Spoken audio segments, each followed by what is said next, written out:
देखिए प्रश्न क्रमांक 2 में क्या दिया हुआ है। निम्नलिखित में जांचिए कि क्या जी एक्स पी एक्स का एक गुणनखंड है। ओके, हमें क्या करना है, हमें जो है पता लगाना है कि जो पी एक्स है, ठीक है, ये जो जी एक्स है, क्या ये पी एक्स का गुणनखंड है। ओके, तो गुणनखंड कोई संख्या है, ये हमें कैसे मालूम चलता है, हमें तब मालूम चलता है जब हम ये क्या है हमारा, ये हमारा भाज्य होगा और ये हमारा भाजक होगा। ओके, तो जब हमारा शेषफल जो है क्या प्राप्त होगा, जीरो। ओके, तो अगर हमारा शेषफल जो है जीरो प्राप्त होगा, इसका मतलब क्या होगा कि जो भाजक है ये क्या होगा, इस भागफल का, इस भाज्य का गुणनखंड होगा। ओके, आया समझ में। तो हमें क्या करना है, हमें जो है इसका शेषफल निकाल करके देखना है। अगर शेषफल जीरो आएगा इसका मतलब क्या है कि जो भाजक है वो एक गुणनखंड होगा।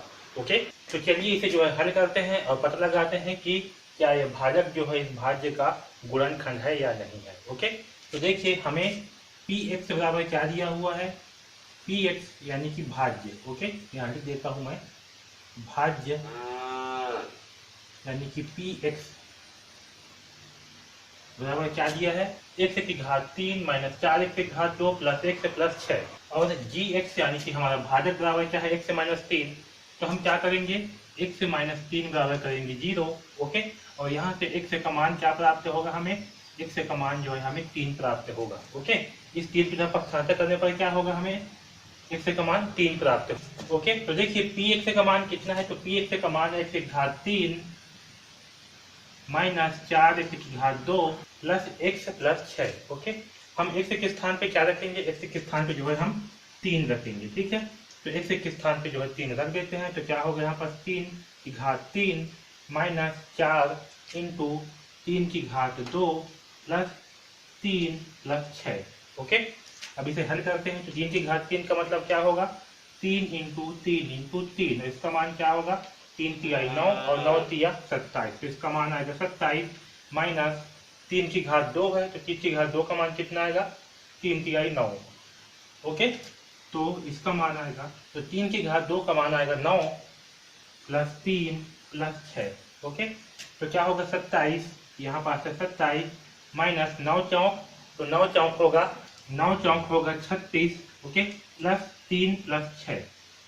ओके, अब देखिए जो प्लस प्लस वाले हैं उसे क्या करेंगे, एक साथ जोड़ेंगे, और जो माइनस वाले हैं उसे एक साथ जोड़ेंगे। ओके, अब देखिए यहाँ पर क्या है, 27 प्लस 3, तो कितना होगा, इसमें प्लस है, इसमें प्लस है, इसमें प्लस है, तो 27 प्लस 3 कितना होगा 30, और 30 प्लस 3 कितना, 30 प्लस 6 कितना होगा 36। ओके, तो यहाँ पास आएगा 36 और ये आपका माइनस 36, तो 36 में से 36 घटाएंगे तो कितना प्राप्त होगा, 0। ओके, यानी कि हमें शेषफल क्या प्राप्त हुआ, हमें जो है शेषफल बराबर 0 प्राप्त हुआ। इसका मतलब क्या है, तो हमें शेषफल क्या प्राप्त हुआ, हमें जो है शेषफल 0 प्राप्त हुआ। इसलिए क्या होगा, क्योंकि शेषफल का मान कितना है, 0 है, इसलिए भाजक x माइनस 3 भाज्य x की घात 3 माइनस 4 एक्स की घात 2 प्लस एक्स प्लस 6 का गुणनखंड होगा। आया समझ में। इस प्रकार से जो है हम इस दूसरा का पहला प्रश्न को हल करेंगे। ठीक है, तो ये क्या होगा, ये जो भाजक है ये भाजक जो है भाज्य का गुणनखंड है। ओके, क्योंकि शेषफल हमें 0 प्राप्त हुआ है। ठीक है, इस प्रकार से हम इसे हल करेंगे। अब देखिए इस दूसरा का दूसरा प्रश्न क्या है, निम्नलिखित में जांचिए कि क्या जी एक्स पी एक्स का एक गुणनखंड है। हमें क्या ज्ञात करता है, हमें ज्ञात करता है कि जी एक्स जो पी एक्स का गुणनखंड है या नहीं है। ओके, तो देखिए इसे हल करते हैं। इसमें हमारा भाज्य क्या होगा, तो इसमें हमारा भाज्य बराबर होगा 2x की घात 3 प्लस x की घात 2 माइनस 2x प्लस 1। ये क्या होगा, ये जो है हमारा भाज्य होगा।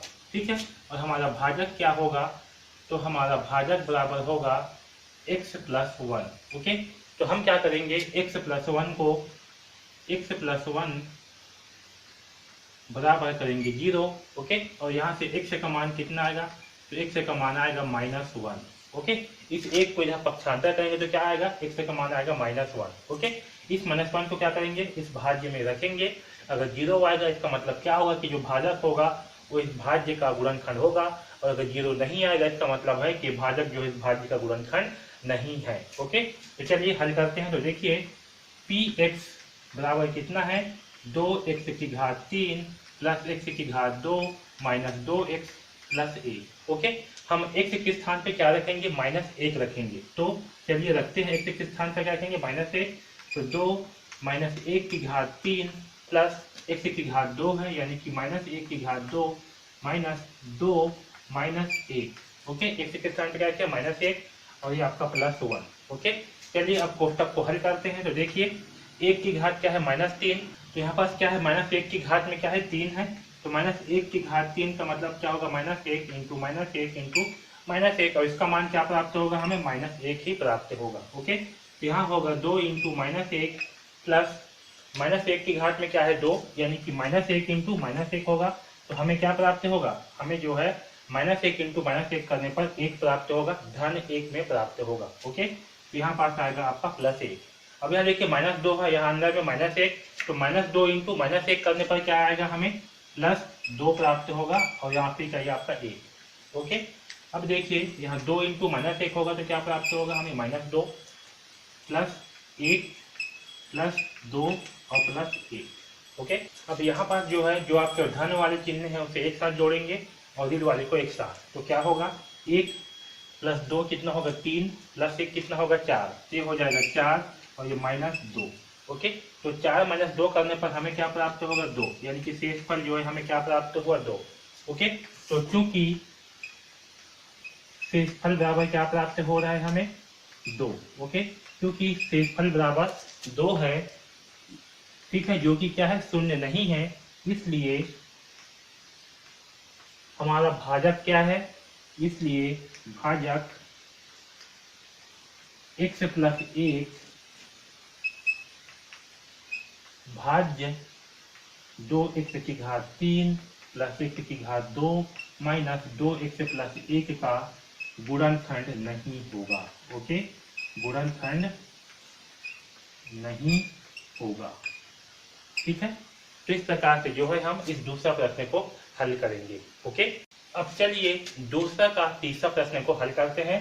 तो हमें क्या करना है, हमें जो है पता लगाना है कि gx जो है px का गुणनखंड है या नहीं है। ओके, तो चलिए हल करते हैं। तो देखिए यहाँ पास हमें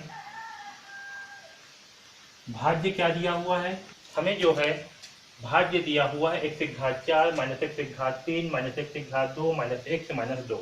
ओके, और हमें भाजक क्या दिया हुआ है, तो हमें भाजक बराबर यानी कि gx भाजक बराबर दिया है x - 2। ओके, तो हम क्या करेंगे, x - 2 बराबर करेंगे 0 और यहाँ से x का मान निकाल लेंगे। तो x का मान कितना आएगा, -2 को इधर पक्षांतर करेंगे तो क्या हो जाएगा, धन 2 हो जाएगा। तो x का मान आएगा 2। ओके, अब इस x के मान 2 को क्या करेंगे, इस भाज्य में रख देंगे। तो भाज्य क्या है हमारा, px बराबर x की घात 4 माइनस x की घात 3 माइनस x की घात 2 माइनस x - 2। ओके, यहाँ पास क्या करेंगे, x का मान 2 रखेंगे। तो यहाँ पास होगा x का मान 2 बराबर x की घात कितना है, 4, यानी कि 2 की घात होगा 4, क्योंकि x का मान कितना है, 2 है।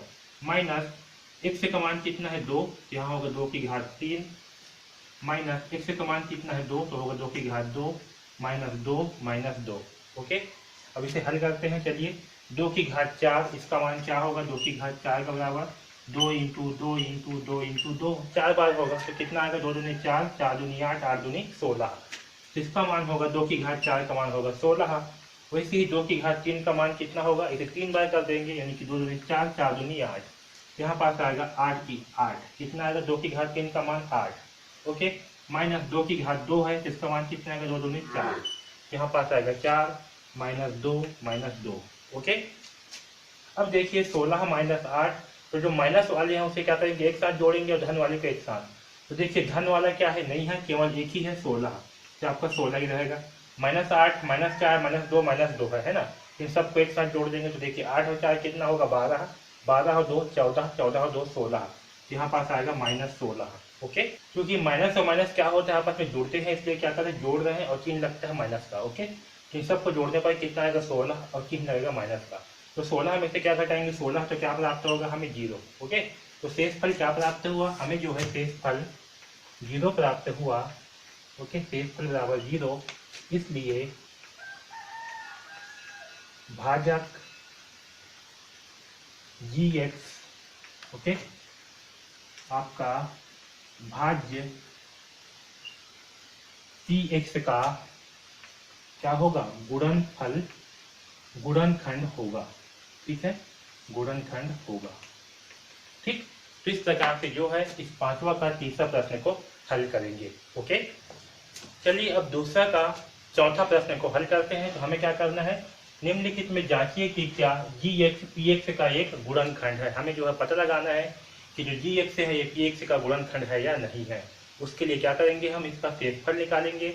अगर शेषफल 0 आएगा तो ये जो आपका gx है वो क्या होगा, गुणनखंड होगा, और शेषफल 0 नहीं आएगा तो गुणनखंड नहीं होगा। ओके, तो देखिए यहाँ पास हमें भाज्य क्या दिया हुआ है, हमें जो है भाज्य दिया हुआ है x की घात 3 प्लस 5x की घात 2 माइनस 5x ओके प्लस 1।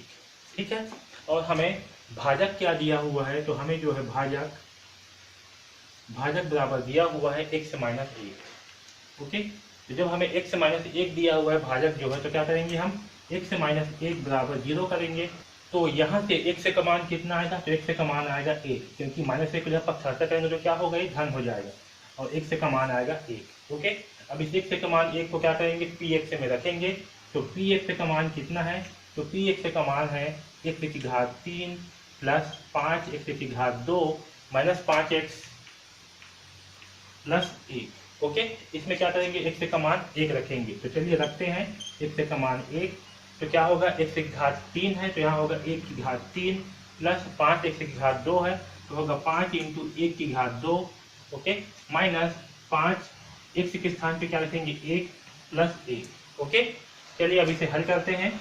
तो यहाँ पास क्या है 1 की घात 3, तो 1 की घात 3 का मान क्या होगा 1 इंटू 1 इंटू 1, और 1 इंटू 1 इंटू 1 का मान कितना आएगा 1 आएगा, तो यहाँ लिखेंगे 1 प्लस 5 इंटू 1 की घात 2 है, और 1 की घात 2 का मान कितना आएगा 1 आएगा, यानी कि 5 इंटू 1 होगा। ठीक है, तो 5 इंटू 1 का मान क्या आएगा 5, तो मैं केवल यहाँ पास 5 ही लिख रहा हूँ। ओके, अब देखिए माइनस 5 इंटू 1 तो आएगा 5 प्लस 1। ओके, तो देखिए यहाँ पास क्या होगा, धन वाले को एक साथ जोड़ेंगे और ऋण वाले को अलग रखेंगे। ठीक है, तो 5 और 1, 5 में क्या है धन है, 1 में क्या है धन, 1 में क्या है धन है, तो 5 और 1 6, 6 और 1 होगा 7, क्या होगा 7 माइनस 5। ओके, तो 7 माइनस 5 करने पर कितना आएगा, तो 7 माइनस 5 का मान आएगा 2। ओके, क्या आएगा 2। ओके, तो देखिए हमें जो है शेषफल क्या प्राप्त हुआ, हमें जो है शेषफल प्राप्त हुआ है 2।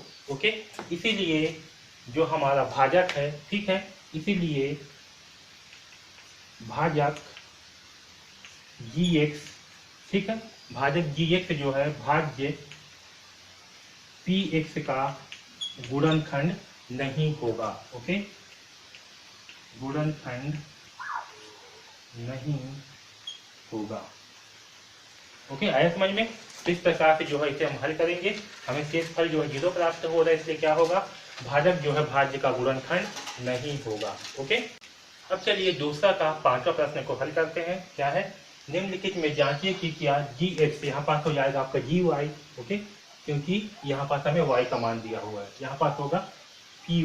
ओके, gy py का एक गुणनखंड है। ओके, हमें जो है ज्ञात करना है कि जो gy है वो py का गुणनखंड है या नहीं है। उसके लिए हम क्या करेंगे, हम जो है इसका शेषफल निकालेंगे। अगर शेषफल 0 आएगा तो क्या होगा, गुणनखंड होगा, और शेषफल 0 नहीं आएगा तो गुणनखंड नहीं होगा। ओके, तो देखिए इस प्रश्न में हमें भाजक क्या दिया हुआ है, सॉरी भाज्य, इस प्रश्न में हमें भाज्य दिया हुआ है py का मान कितना है, इस py का मान है y की घात 2 प्लस 2y माइनस 1। ओके, और हमें जो है हमें जो है gy का मान क्या दिया हुआ है, gy यानी कि भाजक। ओके, तो हमें जो है भाजक यानी कि gy का मान क्या दिया हुआ है y प्लस 4। ठीक है, तो भाजक का मान दिया है y प्लस 4। ओके, हम क्या करेंगे, इस y प्लस 4 बराबर रख देंगे 0। ठीक है, तो 0 रखने पर y का मान कितना आएगा, तो y का मान आएगा, इस 4 की तरफ पक्षांतर करेंगे तो y का मान क्या प्राप्त होगा हमें -4। ठीक है, तो y का मान जो है हमें प्राप्त होगा -4। ओके, अब इस y के मान को क्या करेंगे, इस py में रख देंगे। तो चलिए py का मान क्या है, तो py बराबर है y की घात 2 प्लस 2y माइनस 1। इसमें क्या करेंगे, हम y के मान को -4 रखेंगे। तो देखिए p -4, y का मान क्या रखेंगे -4। देखिए y का मान क्या रखेंगे, -4 रखने पर क्या होगा, यहाँ रखेंगे -4 की घात हो जाएगा 2 प्लस 2।